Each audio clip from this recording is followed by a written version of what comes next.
എല്ലാവർക്കും നമസ്കാരം. NCERT class 12th ഹിസ്റ്ററിയിലെ ഒന്നാമത്തെ പാഠം ബ്രിക്സ്, ബീഡ്സ് ആൻഡ് ബോൺസിന്റെ നാലാമത്തെ ഭാഗം, അവസാനത്തെ ഭാഗം ഡിസ്കസ് ചെയ്യുകയാണ് നമ്മൾ ഇന്ന്. ഇതിനു മുൻപുള്ള ഈ പാഠത്തിലെ ഭാഗങ്ങളെ മൂന്നായി തിരിച്ച് ഓൾറെഡി ക്ലാസ്സുകൾ എടുത്ത് വീഡിയോ അപ്ഡേറ്റ് ചെയ്തിട്ടുണ്ട്. അപ്പൊ ആ വീഡിയോകൾ കാണാത്തവർ തീർച്ചയായും പോയി കാണുക, ലൈക്ക് ചെയ്യുക, ഷെയർ ചെയ്യുക, ഒപ്പം അഭിപ്രായങ്ങളോ എന്തെങ്കിലും ക്ലാരിഫിക്കേഷനോ ഉണ്ടെങ്കിൽ അപ്പം കമന്റും കൂടി ചെയ്യുക. അപ്പൊ നമുക്ക് ഈ പാഠത്തിന്റെ അവസാന ഭാഗത്തിലേക്ക് കടക്കാം. Discovering the Harappan civilisation. ഈ ചാപ്റ്ററിൽ ഇതുവരെ ഡിസ്കസ് ചെയ്തത് ഹാരപ്പൻ സിവിലൈസേഷന്റെ ക്യാരക്ടേഴ്സ് എന്തായിരുന്നു, അവരെങ്ങനെയാണ് ട്രേഡ് ചെയ്തത്, അവരുടെ അഗ്രികൾച്ചർ എങ്ങനെയായിരുന്നു, സൊസൈറ്റൽ ലൈഫ് എങ്ങനെയായിരുന്നു എന്നതൊക്കെയാണെങ്കിൽ, ഇതെങ്ങനെ നമ്മൾ ഡിസ്കവർ ചെയ്തു എന്നാലോചിക്കുമ്പോൾ ഇത് ഡിസ്കവർ ചെയ്തത് അവിടെ നിന്ന് ലഭിച്ച തെളിവുകളുടെ അടിസ്ഥാനത്തിലാണ്. അതായത് ഹാരപ്പൻ സിവിലൈസേഷൻ നിലനിന്നിരുന്ന സ്ഥലങ്ങളിൽ നിന്നും ലഭിച്ച തെളിവുകളുടെ അടിസ്ഥാനത്തിലാണ് ഇങ്ങനെയെല്ലാം ഒരു സിവിലൈസേഷൻ നിലനിന്നിരുന്നു എന്നും മറ്റും നമ്മൾ മനസ്സിലാക്കിയത്.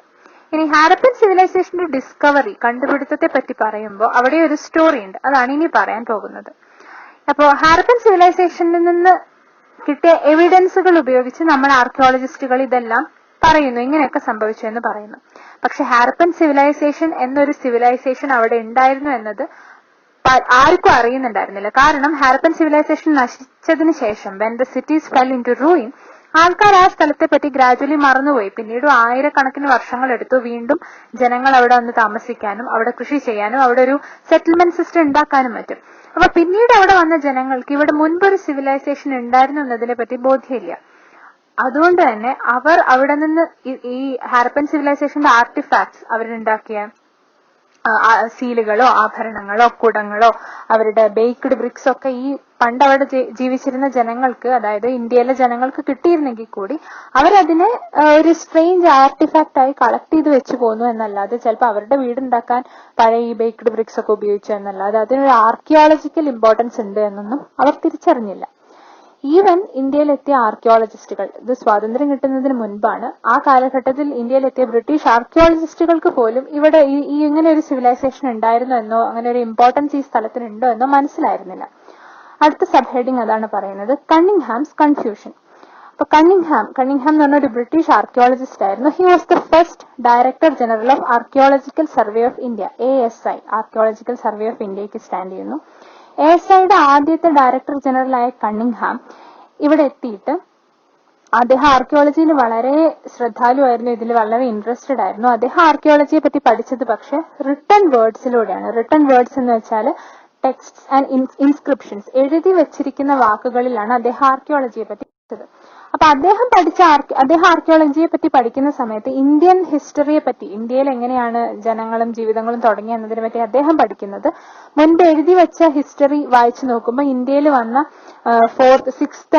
6th century BC to 4th century BC കാലഘട്ടത്തിൽ ഇന്ത്യയിൽ വന്ന ചൈനീസ് ബുദ്ധിസ്റ്റ് പിൽഗ്രിംസ് ഒക്കെ എഴുതി വെച്ചിട്ടുണ്ട്. ഈ സബ് കോണ്ടിനെന്റിൽ അവർ വിസിറ്റ് ചെയ്ത സമയത്തെ കാര്യങ്ങളും അവിടെ എങ്ങനെയായിരുന്നു ഭൂപ്രകൃതി, ഇവിടുത്തെ ട്രേഡ് എങ്ങനെയായിരുന്നു, റിലേഷൻസ് എങ്ങനെയാന്നൊക്കെ അവർ അന്ന് എഴുതി വെച്ചിട്ടുണ്ട്.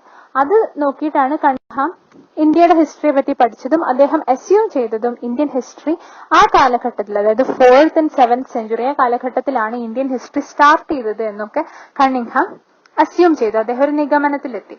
പക്ഷെ അതിനർത്ഥം അദ്ദേഹത്തിന് തെറ്റിപ്പോയി എന്നതാണ്. കാരണം ഇന്ത്യൻ ഹിസ്റ്ററി അതിനു വർഷങ്ങൾക്ക് മുൻപേ ഇൻഡസ് വാലി സിവിലൈസേഷൻ തൊട്ട് ഉണ്ട്.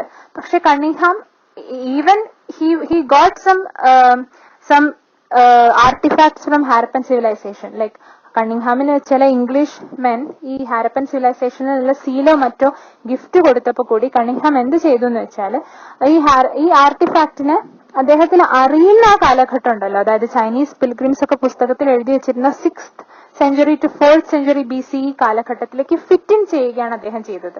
അതിന് മുൻപൊരു കാലഘട്ടത്തിൽ ഇൻഡസ് വാലി സിവിലൈസേഷൻ എന്ന് പറഞ്ഞൊരു സിവിലൈസേഷൻ ഉണ്ടെന്നോ, സിന്ധു നദീതടത്തിന്റെ അടുത്ത് ഇപ്പോ എക്സിസ്റ്റ് ചെയ്യുന്ന ആ ചൈനീസ് പിൽഗ്രിംസ് എഴുതിയ കാലഘട്ടത്തിൽ ഉള്ള ജനങ്ങൾക്ക് മുൻപ് തന്നെ ഇവിടെ നല്ലൊരു സിറ്റി ലൈഫും ഒരു urbanised life with cultural and social development ഉണ്ടായിരുന്നു എന്നതൊന്നും അദ്ദേഹം ചിന്തിച്ചിട്ട് കൂടി ഉണ്ടായിരുന്നില്ല. സോ അദ്ദേഹം അൺസക്സസ്ഫുള്ളി ഒരു എക്സിസ്റ്റ് ചെയ്യുന്ന ടൈം ഫ്രെയിമിൽ അല്ലെങ്കിൽ ഫെമിലിയർ ആയ ഒരു ടൈം ഫ്രെയിമിലേക്ക് ഈ കിട്ടിയ ആർട്ടിഫാക്റ്റുകളെ വെക്കാൻ ശ്രമിച്ചു. കാരണം അദ്ദേഹത്തിന്റെ ബിലീഫും ഇതായിരുന്നു, Indian history began first in the cities of Ganga valleys. അത് ആക്ച്വലി അടുത്ത ചാപ്റ്ററിൽ നമ്മൾ ഡിസ്കസ് ചെയ്യുന്നുണ്ട്. ആ കാലഘട്ടം മുതലാണ് ഇന്ത്യൻ ഹിസ്റ്ററി തുടങ്ങുന്നു എന്നതായിരുന്നു അന്ന് എല്ലാവരും വിശ്വസിച്ചിരുന്നത്. അതേപോലെ കണ്ണിങ്ഹാമും അങ്ങനെ. അടുത്ത സബ് ഹെഡിങ്ങിലേക്ക് കടക്കാം, എ ന്യൂ ഓൾഡ് സിവിലൈസേഷൻ. അപ്പോൾ ഇതിന് തൊട്ടു മുൻപ് പറഞ്ഞത് കണ്ണിങ്ഹാം എന്ന അന്നത്തെ ആർക്കിയോളജിക്കൽ സർവേ ഓഫ് ഇന്ത്യയുടെ ഡയറക്ടർ ജനറൽ ഹാരപ്പയിൽ നിന്ന് കിട്ടിയ സീലുകളെയും ആർട്ടിഫാക്റ്റുകളെയും മറ്റും എങ്ങനെയാണ് എക്സിസ്റ്റ് ചെയ്യുന്ന ടൈം ലൈനിൽ ഫിക്സ് ചെയ്തത്, അതുവഴി ഹാരപ്പൻ സിവിലൈസേഷനെ തിരിച്ചറിയാതെ പോയത് എന്നതാണ്.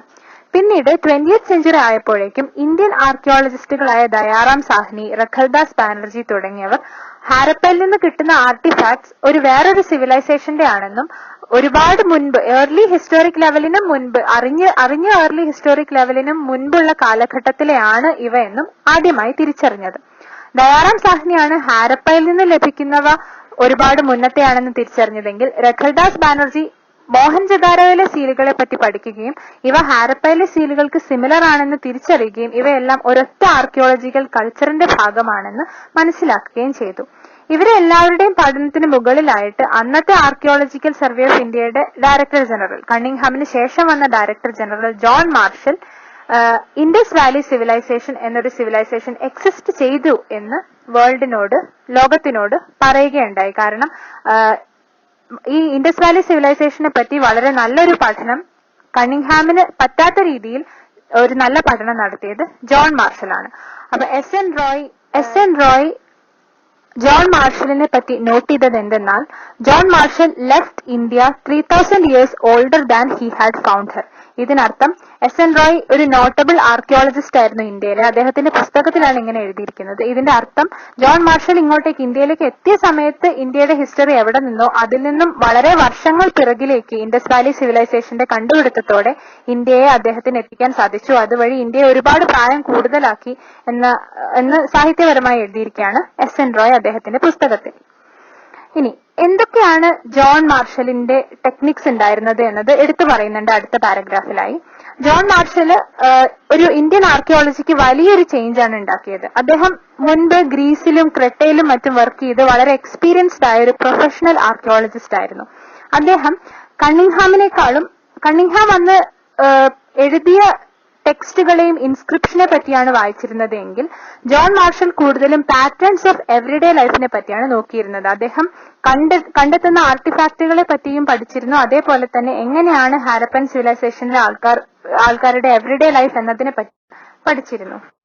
പക്ഷെ ജോൺ മാർഷൽ ചെയ്തു പോന്ന ഒരു തെറ്റ്, അല്ലെങ്കിൽ അദ്ദേഹം ചെയ്തു വന്നതിലെ ഒരു മിസ്റ്റേക്ക് എന്തായിരുന്നു എന്ന് വെച്ചാൽ, ജോൺ മാർഷൽ എക്സ്കവേറ്റ് ചെയ്തത് ഹൊറിസോണ്ടൽ ഫീൽഡുകളിലാണ്. അതായത് റെഗുലർ ഹൊറിസോണ്ടൽ ഫീൽഡിലാണ് അദ്ദേഹം എക്സ്കവേഷൻ നടത്തിയത്. ഇങ്ങനെ എക്സ്കവേറ്റ് ചെയ്തപ്പോൾ വന്ന തെറ്റെന്തായിരുന്നു എന്ന് വെച്ചാൽ, അല്ലെങ്കിൽ മിസ്റ്റേക്ക് എന്താ സംഭവിച്ചതെന്ന് വെച്ചാൽ, ഒരിക്കലും ഒരു സ്ഥലത്തിന്റെ സ്ട്രാറ്റിഗ്രാഫി, അതായത് ഒരു സ്ഥലം ഒരു നിലം എങ്ങനെയായിരിക്കും, എപ്പോഴും പ്ലെയിൻ ഗ്രൗണ്ട് ആയിരിക്കില്ല. പലയിടങ്ങളിലും പൊന്തിയും താഴ്ന്നും ആയിട്ടായിരിക്കും ഇരുന്നിട്ടുണ്ടാവുക. അതേപോലെ ഈ ഹാരപ്പൻ സിവിലൈസേഷനിൽ സിവിലൈസേഷൻ ഒരുപാട് ജനങ്ങൾ അവിടെ താമസിക്കാതിരുന്നത് മൂലം ആ സ്ഥലം മണ്ണ് വന്ന് മൂടുകയാണ് ചെയ്തത്. ആ സ്ഥലത്തില് 1000-ഓളം വർഷം ആൾക്കാരൊന്നും അവിടെ താമസിക്കാതിരുന്നപ്പോ അവിടെ ആ സ്ഥലം മണ്ണിലങ്ങ് പൊതഞ്ഞു പോവാണ് ചെയ്തത്. ഈ മണ്ണ് ഇങ്ങനെ കൃത്യമായ ലെയറുകളായിട്ടല്ല അവിടെ വന്ന് വീണിട്ടുണ്ടാവുക. അപ്പൊ അവിടെ ഒരു ചിത്രം തന്നെ കാണിച്ചിട്ടുണ്ട് എങ്ങനെയാണ് ഒരു സ്മോൾ മൗണ്ടിന്റെ സ്ട്രാറ്റിഗ്രാഫി എന്നുള്ളത്.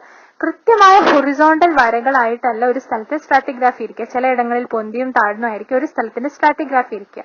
ഈ സ്ട്രാറ്റിഗ്രാഫി ഇഗ്നോർ ചെയ്തുകൊണ്ട് ജോൺ മാർഷൽ കൃത്യമായ യൂണിഫോം ലെയേഴ്സ് ആയി ഈ സ്ഥലത്തിനെ എക്സ്കവേറ്റ് ചെയ്തു. ആർക്കിയോളജിക്കലി എക്സ്കവേറ്റ് ചെയ്ത സമയത്ത് യൂണിഫോം ലെയേഴ്സ് ആയിട്ടാണ് ജോൺ മാർഷൽ ആ സ്ഥലത്തിലുള്ള സാധനങ്ങളെ പുറത്തു കൊണ്ടുവന്നത്.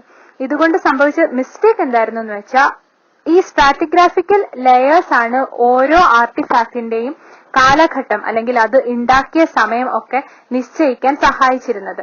ഈ ലെയേഴ്സ് കൃത്യമായി അടയാളപ്പെടുത്താതെ യൂണിഫോം ലെയേഴ്സ് ആയി വേർതിരിച്ച് അവയിൽ നിന്നും ആർട്ടിഫാക്ട്സിനെ എടുത്തപ്പോ അവ ഏത് കാലഘട്ടത്തിലാണ് നിർമ്മിക്കപ്പെട്ടത് എന്നതിനെ പറ്റി കൃത്യമായ വിവരം നമുക്ക് ലഭിക്കാതെ പോയി. ഇനി ഒരിക്കലും ലഭിക്കുകയില്ല. കാരണം ആ സ്ട്രാറ്റിഗ്രാഫിക് ലെയേഴ്സ് എല്ലാം നശിപ്പിച്ചിട്ടാണല്ലോ ആർട്ടിഫാക്ട്സ് അവിടെ നിന്ന് എടുക്കുക.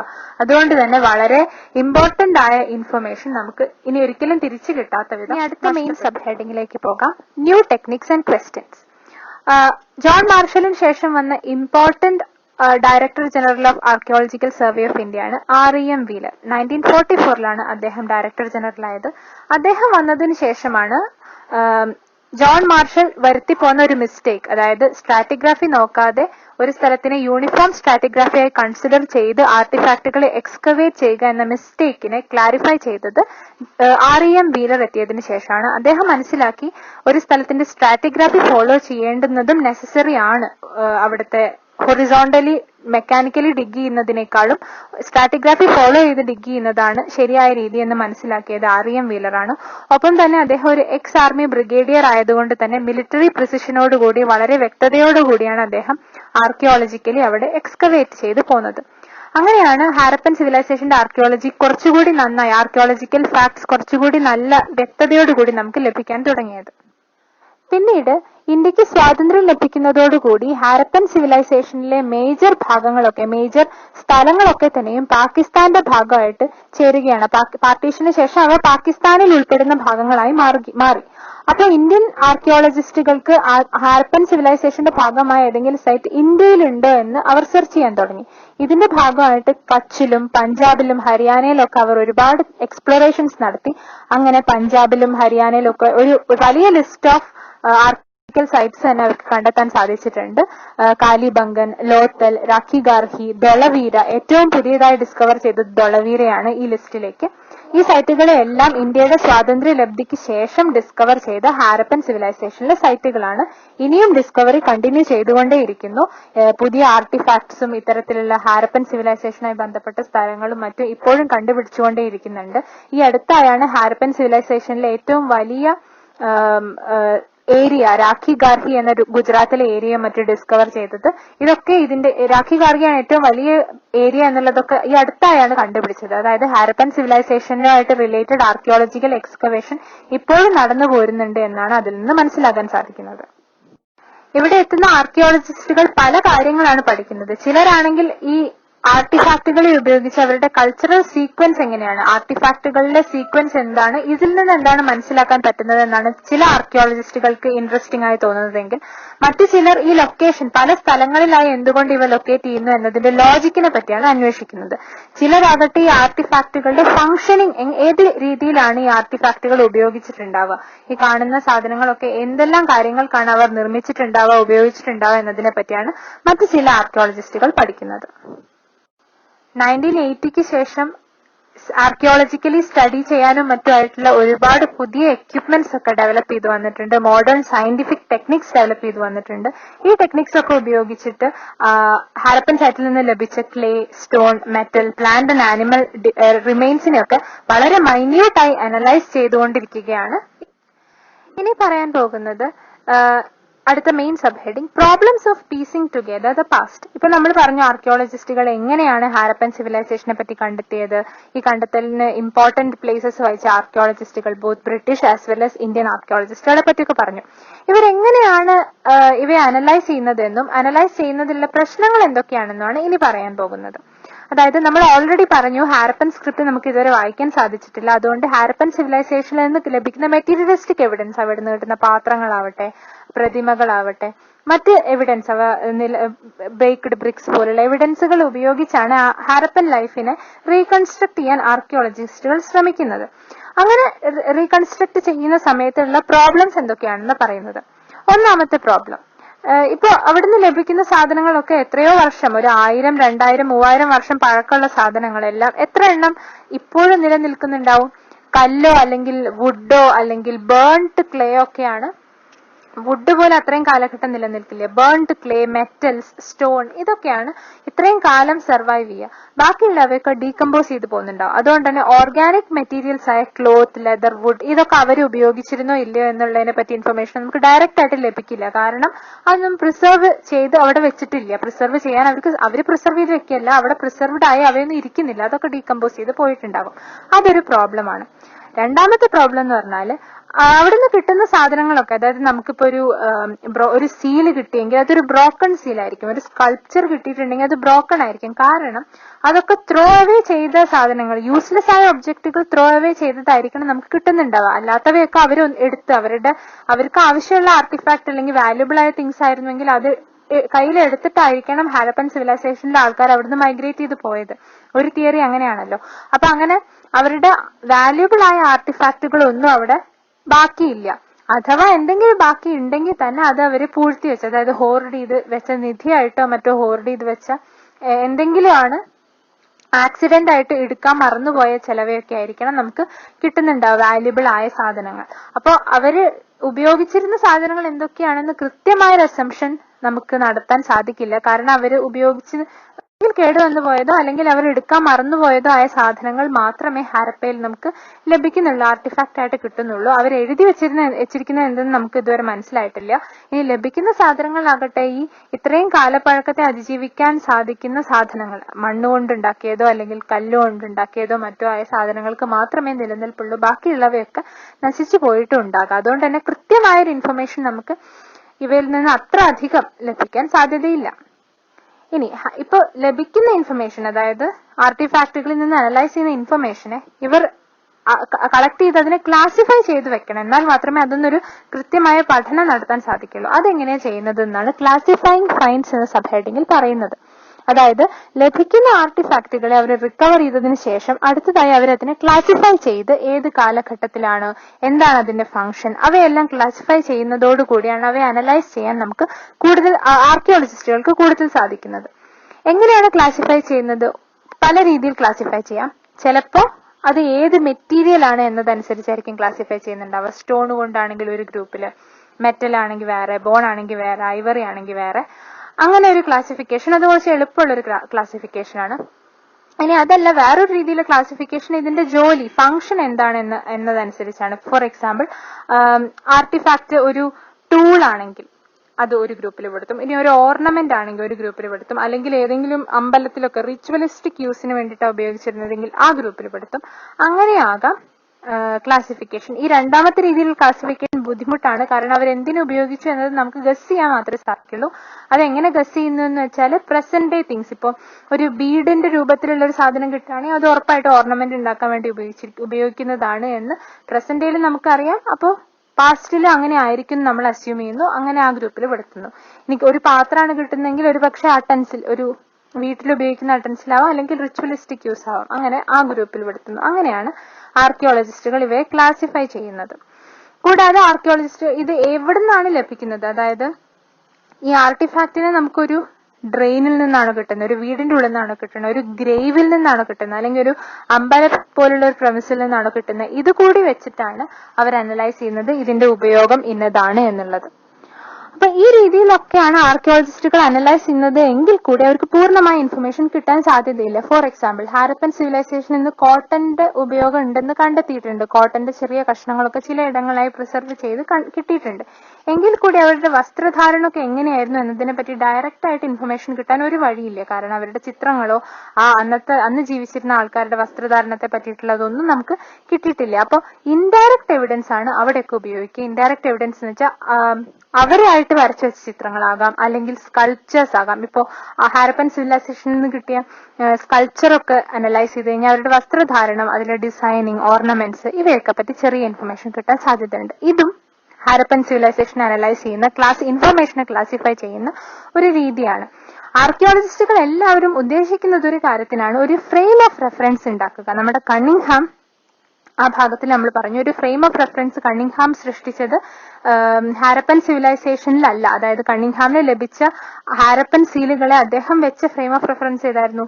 4th to 7th സെഞ്ചുറിയില് Buddhist pilgrims നടത്തിയ അവരെഴുതി വെച്ചിരിക്കുന്ന ഇന്ത്യൻ ഹിസ്റ്ററിയിലേക്കാണ് അദ്ദേഹം കണ്ണിങ്ഹാം ആ ആർട്ടിഫാക്റ്റുകളെ വെച്ചത് എങ്കിൽ അതൊരു തെറ്റായ വെക്കലായിരുന്നു. പക്ഷെ ശരിയായിട്ട് ഒരു ഫ്രെയിം ഓഫ് റെഫറൻസിലേക്ക് ഈ ലഭിക്കുന്ന ആർട്ടിഫാക്റ്റുകളെ വെക്കുക എന്നുള്ളതും അതിനെ ആ കാലഘട്ടത്തിൽ തന്നെ നിലനിന്നിരുന്ന മറ്റ് സിവിലൈസേഷൻ, മെസപ്പൊട്ടോമിയൻ സിവിലൈസേഷൻ പോലുള്ള സിവിലൈസേഷനായിട്ട് കമ്പയർ ചെയ്ത് അതിന്റെ ഇമ്പോർട്ടൻസ്, ആ ആർട്ടിഫാക്റ്റിന്റെ ഇമ്പോർട്ടൻസ് എന്താണെന്നും അത് മനസ്സിലാക്കിയെടുക്കുക എന്നുള്ളതുമാണ് ഒരു ആർക്കിയോളജിസ്റ്റിന്റെ ജോലി. ഇനി നമുക്ക് അടുത്ത മെയിൻ സബ് ഹെഡിങ്ങിലേക്ക് കടക്കാം, പ്രോബ്ലംസ് ഓഫ് ഇന്റർപ്രിട്ടേഷൻ. അതായത് ഇതുവരെ നമ്മൾ പറഞ്ഞത് ഇന്റർപ്രിട്ടേഷൻ, പൊതുവിലായിട്ട് ആർക്കിയോളജിസ്റ്റുകൾ എന്തെല്ലാം പ്രോബ്ലംസ് ആണ് അനുഭവിക്കുന്നത് ഈ പാസ്റ്റിനെ ഒരു കൂട്ടിച്ചേർക്കാൻ വേണ്ടി, പീസിംഗ് ടുഗെദർ ചെയ്യാൻ വേണ്ടി ശ്രമിക്കുമ്പോൾ ആർക്കിയോളജിസ്റ്റുകൾ എന്തെല്ലാം പ്രശ്നങ്ങളിലൂടെ കടന്നു പോകുന്നത്. ഇതിലെ മൂന്നാമത്തെ പ്രോബ്ലമാണ് അത് ഇന്റർപ്രറ്റ് ചെയ്യുമ്പോൾ ഉള്ള പ്രശ്നം. അതായത് കിട്ടിയ ആർട്ടിഫാക്റ്റുകളെ മുഴുവൻ അവർ ക്ലാസിഫൈ ചെയ്ത് വെച്ച് അതിന്റെ മീനിങ് അനലൈസ് ചെയ്യാൻ ഇന്റർപ്രറ്റ് ചെയ്യാൻ നോക്കുമ്പോൾ എന്തെല്ലാം പ്രശ്നങ്ങളാണ് വരുന്നത് എന്നത് നോക്കാം. ഇപ്പൊ ഒന്നാമത്തെ പ്രശ്നമായി പറയുന്നത് ഈ ആർക്കിയോളജിക്കലി അവർ ഇന്റർപ്രറ്റ് ചെയ്യുന്ന സമയത്ത് ഒരു പുതിയൊരു സ്ട്രേഞ്ച് ആയിട്ടുള്ള ഒരു സാധനം അല്ലെങ്കിൽ ഒരു അൺഫെമിലിയർ ആയിട്ടുള്ള ഒരു ഫിഗർ ഒക്കെ കിട്ടുകയാണെങ്കിൽ അവരതിനെ ഓട്ടോമാറ്റിക്കലി അവർ റിലീജിയസ് പ്രാക്ടീസിനാണ് അത് ഉപയോഗിച്ചിരുന്നതെന്ന് അസ്യൂം ചെയ്യാണ്. അതേ വഴിയുള്ളൂ. അതൊരു ക്ലിയർ ആയിട്ടുള്ള വളരെ കൃത്യമായിട്ടുള്ള ഒരു അസംഷൻ ആണോ ചോദിച്ചാൽ അങ്ങനെയാണെന്ന് പറയാൻ പറ്റില്ല. ഉദാഹരണമായിട്ട് ഇവിടെ റൈറ്റ് സൈഡിൽ കൊടുത്തിരിക്കുന്ന ഫിഗർ നോക്കൂ. ഈ terracotta sculpture which is termed as mother goddess. ഈ മദർ ഗോഡസിന്റെ സ്ട്രക്ചർ നോക്കുകയാണെങ്കിൽ ഹെവിലി ജ്വൽഡ് ആയിട്ടുള്ള ഹിലാബറേറ്റ് ഹെഡ് ഡ്രസ് ഒക്കെ ഇട്ടിട്ടുള്ള ഒരു ഫിഗർ ആയിട്ട് ഒരു സ്കൾപ്ചർ ആയിട്ടാണ് ഉണ്ടാക്കിയിട്ടുള്ളത്. ഇതൊരു റെയർ ആർട്ടിഫാക്ട് ആണ്. ഒരു കൃത്യമായിട്ടൊരു എക്സ്പ്ലനേഷൻ കൊടുക്കാൻ പറ്റില്ല എന്തുകൊണ്ട് ഇതിന് ഇങ്ങനെ നിർമ്മിച്ചു എന്ന്. അതുകൊണ്ട് അതിനെ ഉൾപ്പെടുത്തുന്നത് റിലീജിയസ് പ്രാക്ടീസിന് ഒരു മദർ ഗോഡസ് ആയ ഒരു ദേവതയായിട്ടായിരിക്കണം ഇതിനെ ആരാധിച്ചിരുന്നത് എന്ന് അസ്യൂം ചെയ്ത് അവിടെ വെക്കേ തരുള്ളൂ. അതേപോലെ തന്നെയാണ് അവിടുന്ന് ലഭിച്ച പ്രീസ്റ്റ് കിങ്ങിന്റെ സ്ട്രക്ചർ. നമ്മൾ അത് മുൻപ് കണ്ടിരുന്നു. ഒരു പ്രീസ്റ്റ് കിങ്ങിന്റെ ഒരു ബ്രോക്കൺ സ്കൾപ്ചർ അവിടുന്ന് കിട്ടിയത്.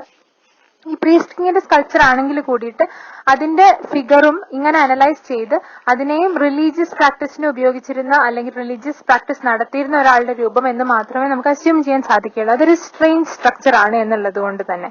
അപ്പൊ ഇത്തരത്തിലുള്ള അനാലിസിസ് ആണ് ഇത്തരത്തിൽ അനാലിസിസ് നടത്തുന്നത് പൊതുവിൽ ശരിയാണോ എന്നുള്ളത് തീർച്ചയാക്കാൻ ആർക്കിയോളജിസ്റ്റുകൾക്ക് സാധിച്ചിട്ടില്ല. ഇതേപോലെ തന്നെയാണ് ഗ്രേറ്റ് ബാത്ത് അല്ലെങ്കിൽ ഫയർ അൽത്താർസിന്റെ പ്രസൻസും. കാലിബംഗനിൽ നിന്ന് കണ്ടെത്തിയ ഗ്രേറ്റ് ബാത്ത്, അതേപോലെ ലോത്തലിൽ നിന്ന് കണ്ടെത്തിയ ഫയർ അൽത്താർസ്, ഇവയൊക്കെ എന്താണ് ഇവയുടെ ഉപയോഗം എന്നുള്ളതൊക്കെ റിലീജിയസ് ആയിട്ടുള്ള ഉപയോഗമാണെന്ന് അങ്ങ് അസ്യൂം ചെയ്യാനുണ്ടായത്. കാരണം അവ സ്ട്രേഞ്ച് ആയിട്ടുള്ള ഫൈൻഡിങ്സ് ആണ്. കൃത്യമായിട്ട് ഇവയുടെ ഉപയോഗം ഇന്നതാണെന്ന് തീർച്ചപ്പെടുത്താൻ നമുക്ക് ഇതുപോലെ സാധിച്ചിട്ടില്ല. they were assigned with ritual significance.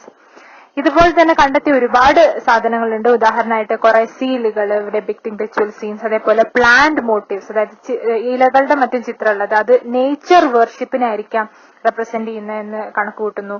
അതേപോലെ വൺ ഹോൺഡ് ആനിമൽസിന്റെ ചിത്രമുള്ള സീലുകൾ കണ്ടെത്തിയിട്ടുണ്ട്. അത് യൂണിക്കോണിനെയാണ്. യൂണിക്കോൺ എന്താ നമുക്കറിയാം, മിത്തിക്കൽ ക്രീച്ചേഴ്സ് ആണ്.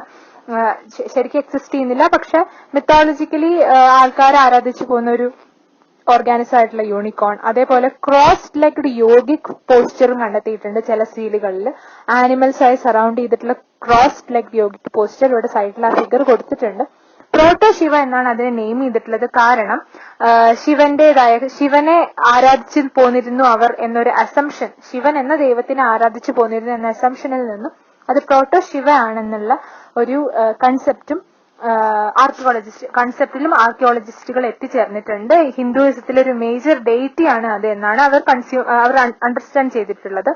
അതേപോലെ അവിടെ നിന്ന് കുറെ കോണിക്കൽ ഒബ്ജക്റ്റുകൾ കിട്ടിയിട്ടുണ്ട്. ഇവയെല്ലാം ശിവലിംഗങ്ങളാണെന്നും, ശിവലിംഗം എന്താണെന്ന് നമുക്കറിയാം, polished stones that are used to worship the symbol of Shiva. ഇത്തരത്തിലുള്ള അവിടെ റൈറ്റ് സൈഡിൽ ഒരു ലാസ്റ്റ് ഒരു ബോക്സിലായിട്ട് ആ മീനിങ് കൊടുത്തിട്ടുണ്ട്. ശിവലിംഗങ്ങളെ കിട്ടിയിട്ടുണ്ട്, അല്ലെങ്കിൽ കിട്ടിയ ആ കോണിക്കൽ സ്റ്റോൺ ഒബ്ജക്റ്റുകൾ ശിവലിംഗമായിട്ടും കൺസിഡർ ചെയ്തിട്ടുണ്ട്. ഇത്തരത്തിലുള്ള ക്ലാസിഫിക്കേഷൻസ് ആക്ച്വലി പ്രോബ്ലമാറ്റിക് ആണ്. കാരണം ആർക്കിയോളജിസ്റ്റുകൾക്ക് കൃത്യമായിട്ട് ഒരു അസംഷൻ ചെയ്യാൻ പറ്റില്ല ഇത് ഇന്നതാണെന്ന്. അവർ അസ്യൂം ചെയ്ത് അവർ ഏകദേശം കണക്കുകൂട്ടലുകളിലൂടെ മാത്രമാണ് ഇത് ഇന്ന ഗ്രൂപ്പിലാണ് പെടുന്നത്, ഇത് റിലീജിയസ് ബിലീഫിലായിരിക്കാം ഉൾപ്പെടുന്നുണ്ടാവുക എന്നൊക്കെ കണക്ക് കൂട്ടുന്നത്. ഇനി ഈ ചെയ്യുന്നതിലുള്ള ഒരു മെയിൻ പ്രശ്നം എന്താണെന്ന് വെച്ചാല്, ഈ അസംഷൻസ് ഉണ്ടാക്കുമ്പോൾ നമ്മൾ എപ്പോഴും ഇപ്പൊ നിലനിൽക്കുന്ന കാര്യങ്ങളുമായി താരതമ്യം ചെയ്തിട്ടാണ്. അതായത് assumptions are made by comparing them with existing ones. അതായത് ഇപ്പൊ നിലനിൽക്കുന്ന ഒരു പാത്രം നമ്മൾ ഉപയോഗിക്കുന്നുണ്ടെങ്കിൽ ആ പാത്രത്തിന്റെ ഉപയോഗം എന്താണ്, അത് വെച്ച് കമ്പയർ ചെയ്യാണ് പണ്ട് ലഭിക്കുന്ന ഒരു ആർട്ടിഫാക്ട് ആയ പാത്രം വെച്ചിട്ട്. ഒരു സ്റ്റോൺ പോട്ട് അല്ലെങ്കിൽ ഒരു സ്റ്റോൺ ക്വേൺ ഒക്കെ ആണെങ്കിൽ ഈ രീതിയിലുള്ള കമ്പാരിസൺ ഏകദേശം ശരിയായ അർത്ഥത്തിലേക്ക് തന്നെയായിരിക്കും നയിക്കുന്നുണ്ടാവുക. പക്ഷെ ചില കാര്യങ്ങൾ ഈ രീതിയിൽ കമ്പയർ ചെയ്യുമ്പോൾ തെറ്റായ അർത്ഥത്തിലേക്ക് എത്തും എന്നതാണ് ഒരു പ്രോബ്ലം. ഇപ്പൊ ഉദാഹരണമായിട്ട് ഇവിടെ പറയുന്നു, look for instance proto Shiva seal. Proto Shiva seal നമ്മൾ അസ്യൂം ചെയ്തത്, അല്ലെങ്കിൽ ആർക്കിയോളജിസ്റ്റുകൾ അസ്യൂം ചെയ്യുന്നത് ഇത് ശിവന്റെ റെപ്രസെന്റേഷൻ ആണെന്നാണ്. പക്ഷേ അന്ന് അറിയപ്പെട്ടിരുന്ന ഒരു ഏർലിയസ്റ്റ് റിലീജിയസ് ടെക്സ്റ്റ് ഋഗ്വേദ എഴുതപ്പെട്ടിട്ടുള്ളത്, അല്ലെങ്കിൽ ഋഗ്വേദത്തിൽ ഡെപിക്ട് ചെയ്യുന്ന കാലഘട്ടം ഇൻഡസ് വാലി സിവിലൈസേഷന് ശേഷമുള്ള കാലഘട്ടമാണ്. അപ്പൊ ഇൻഡസ് വാലി സിവിലൈസേഷന് ശേഷമുള്ള ഈ കാലഘട്ടത്തിൽ ഋഗ്വേദത്തിൽ രുദ്ര എന്നൊരു ദൈവത്തിനെ അടയാളപ്പെടുത്തിയിട്ടുണ്ട്. ഈ രുദ്ര എന്ന ദൈവം ലേറ്റർ പുരാണിക് ട്രഡീഷൻസിൽ വീണ്ടും ശിവ എന്ന നെയിം അസ്യൂം ചെയ്യുന്നുണ്ട്. അതായത് രുദ്ര ശിവനാണ് എന്നാണ് മനസ്സിലാക്കാൻ സാധിക്കുന്നത് ഹിന്ദുയിക് ട്രഡീഷൻസ് അനുസരിച്ച്. ഋഗ്വേദത്തിൽ അടയാളപ്പെടുത്തിയിട്ടുള്ള രുദ്രന് ഈ പറയുന്ന പശുപതി സീലിൽ നിന്ന് അല്ലെങ്കിൽ പ്രോട്ടോശിവ സീലിൽ നിന്ന് കണ്ടെത്തിയ പോലുള്ള പശുപതി ഡെപിക്ഷനോ, പശുപതി എന്ന വാക്കുകൊണ്ട് ഉദ്ദേശിക്കുന്നത് Lord of animals and cattles, അതായത് ജീവികളെ എല്ലാം, കാറ്റിൽസിനൊക്കെ റെയർ ചെയ്യുന്ന, ആനിമൽസിനെ ജനറലായും കാറ്റിൽസ് അതായത് വളർത്തു മൃഗങ്ങളെയും പെർട്ടിക്കുലറായും ഗവേൺ ചെയ്യുന്ന അവയുടെയൊക്കെ രാജാവായ ആള് എന്ന രീതിയിൽ പശുപതി എന്നും, അതേപോലെ യോഗിക് പോസ്ചറിൽ ഇരിക്കുന്നത് കാരണം യോഗി എന്ന രീതിയിലുമാണ് ശിവയെ പ്രോട്ടോശിവ സീലിൽ റെപ്രസെന്റ് ചെയ്തിട്ടുള്ളത് എങ്കിൽ ഋഗ്വേദത്തിൽ ഈ രീതിയിലല്ല റെപ്രസെന്റ് ചെയ്തിട്ടുള്ളത്. അങ്ങനെയെങ്കിൽ എങ്ങനെ ഋഗ്വേദത്തിൽ പറഞ്ഞിട്ടുള്ള ശിവൻ തന്നെയാണോ ഇത്? എങ്ങനെ ഇത് ശിവനാകും? ഇത് ശിവൻ അല്ലെങ്കിൽ ഇതൊരു ശമൻ ആണോ? ശമൻ എന്ന് വെച്ചാൽ അടുത്ത പേജിലായി പറയുന്നുണ്ട്, shamans are magical or healing power ഉള്ള കല്ലുകൾ അല്ലെങ്കിൽ ഒരു സീലുകളാണ്. ഈ മാജിക്കൽ പവർ ഉള്ള മറ്റൊരു ലോകമായിട്ട്, മറ്റു വേൾഡുമായിട്ട് കമ്മ്യൂണിക്കേറ്റ് ചെയ്യാൻ സാധിക്കുന്ന മാജിക്കൽ പവർ ഉള്ള കല്ലുകളെയാണ് ശമൻ എന്ന് വിളിച്ചിരുന്നത്. ഈ ശമനാണോ ഇത് എന്നുള്ളൊരു സംശയമുണ്ട്. അതാണ് ഇപ്പൊ എക്സിസ്റ്റ് ചെയ്യുന്ന സിമ്പിൾസ് വെച്ചിട്ട് അല്ലെങ്കിൽ എക്സിസ്റ്റ് ചെയ്യുന്ന കാര്യങ്ങൾ വെച്ച് പണ്ടത്തെ കാര്യങ്ങളെ താരതമ്യം ചെയ്യുകയും അതിനെപ്പറ്റി പഠിക്കുകയും ചെയ്യുന്നത് പലപ്പോഴും നടക്കാറില്ല. അതിനൊരു ഉദാഹരണമാണ് പ്രോട്ടോശിവ സീലും അതിനോട് പറ്റിയിട്ടുള്ള ഇത്തരത്തിലുള്ള സംശയങ്ങളും. ഈ മെയിൻ സബ് ഹെഡിങ്ങോടുകൂടി ഈ ചാപ്റ്ററുടെ എൻഡ് ചെയ്യാണ്. ഇനി അവസാന ഭാഗത്തിൽ ഒരു കൺക്ലൂഷൻ എന്നതുപോലെ ഇതുവരെ എന്തെല്ലാം കണ്ടുപിടിച്ചു എന്നുള്ളതും ഇനി എന്തെല്ലാം കണ്ടുപിടിക്കാൻ കിടക്കുന്നു എന്നുള്ളതിനെ പറ്റിയിട്ട് ഒരു കൺക്ലൂഷനോടുകൂടി ഈ ചാപ്റ്റർ എൻഡ് ചെയ്യാണ്. ഇപ്പൊ മനസ്സിലായിടത്തോളം നമുക്ക് ഹാരപ്പൻ സിവിലൈസേഷന്റെ എക്കോണമി, അവിടുത്തെ സോഷ്യൽ ഡിഫറൻസസ്, അവരുടെ സിവിലൈസേഷൻ ഏത് രീതിയിൽ ഫംഗ്ഷൻ ചെയ്തു എന്നതിനെ പറ്റിയെല്ലാം നമുക്ക് മനസ്സിലായിട്ടുണ്ട്. ഇനി മനസ്സിലാവാത്തത് അവരുടെ സ്ക്രിപ്റ്റിനെ പറ്റിയാണ്. ഇനി സ്ക്രിപ്റ്റിനെ പറ്റി കൂടുതൽ അറിഞ്ഞാൽ അതിൽ നിന്ന് ഇനി കൂടുതൽ ഇൻഫർമേഷൻ കിട്ടും എന്നുള്ളത് നമുക്ക് അറിഞ്ഞൂടാ. മാത്രമല്ല സ്ക്രിപ്റ്റ് പല ലാംഗ്വേജിലാണോ എഴുതിയിട്ടുള്ളത് നമുക്ക് അറിഞ്ഞൂടാ. ഇനി പല ലാംഗ്വേജിലാണെങ്കിൽ തന്നെ ഏതെല്ലാം ലാംഗ്വേജുകൾ അവർ സംസാരിച്ചു എന്നതിനെ പറ്റിയും അപ്പൊ മനസ്സിലാക്കേണ്ടിയിരിക്കും. ഇനി സംശയങ്ങൾ നിലനിൽക്കുന്നതാണ്. നമ്മൾ ഓൾറെഡി പറഞ്ഞതുപോലെ പല കാര്യങ്ങളും ഇത് റിച്വലിസ്റ്റിക് ആയാണോ ഇവയുടെ ഉപയോഗം ഉണ്ടായിരുന്നത്, നമ്മൾ അസ്യൂം ചെയ്തതൊക്കെ ശരിയാണോ, ഗ്രേറ്റ് ബാത്ത് റിച്വലിസ്റ്റിക് സ്ട്രക്ചർ ആണോ, അതേപോലെ അവരുടെ ലിറ്ററസി എങ്ങനെയായിരുന്നു, അവർക്ക് വൈഡ് സ്പ്രെഡ് ആയ ലിറ്ററസി ഉണ്ടായിരുന്നോ ഇല്ലയോ, സ്ത്രീകളുടെ റോൾ എങ്ങനെയായിരുന്നു, ജെൻഡർ ഇൻഡിഫറൻസസ് ആണോ അതോ സ്ത്രീകൾക്ക് ആവശ്യത്തിന് റോൾ ഇല്ലാത്തൊരു സമൂഹമാണോ ഉള്ള സമൂഹമാണോ, അതേപോലെ ഹാരപ്പൻ സിമെട്രിയിൽ സോഷ്യൽ ഡിഫറൻസിയേഷൻ കാണുന്നില്ല, അതായത് ബറിയൽ സ്ഥലങ്ങളിൽ ഈ താഴ്ന്ന ജാതി ഉയർന്ന ജാതി എന്ന ഡിഫറൻസ് കാണാത്തത് എന്തുകൊണ്ടാണ്? ഇതൊക്കെ അൺആൻസേർഡ് ക്വസ്റ്റ്യൻസ് ആണ്. നേരത്തെ കണ്ട പോലെ ഫീമെയിൽ ഫിഗറിൻസിന്റെ ഉപയോഗം എന്തായിരുന്നു? ഇതൊക്കെയും ഇനിയും മനസ്സിലാക്കേണ്ടിയിരിക്കുന്നു. അതുകൊണ്ട് തന്നെ Harappan civilisation and related archaeological excavations ഇനിയും നടന്നുകൊണ്ടേയിരിക്കുന്നുണ്ട്. ഇതോടുകൂടി ഈ ചാപ്റ്റർ ഇവിടെ എൻഡ് ചെയ്യാണ്. എല്ലാവർക്കും മനസ്സിലായി എന്ന് കരുതുന്നു. ഇതിലും സംശയങ്ങളും ക്ലാരിഫിക്കേഷനും ഒക്കെ എന്തെങ്കിലും ഉണ്ടെങ്കിൽ തീർച്ചയായിട്ടും താഴെ കമന്റ് ചെയ്യുക. ഒരിക്കൽ കൂടി എല്ലാവരും ലൈക്ക് ചെയ്യാനും ഷെയർ ചെയ്യാനും സബ്സ്ക്രൈബ് ചെയ്യാനും മറക്കരുത്. ഇനി അടുത്ത ചാപ്റ്റർ ആയിട്ട് ഇനി ഒരു ദിവസം കാണാം.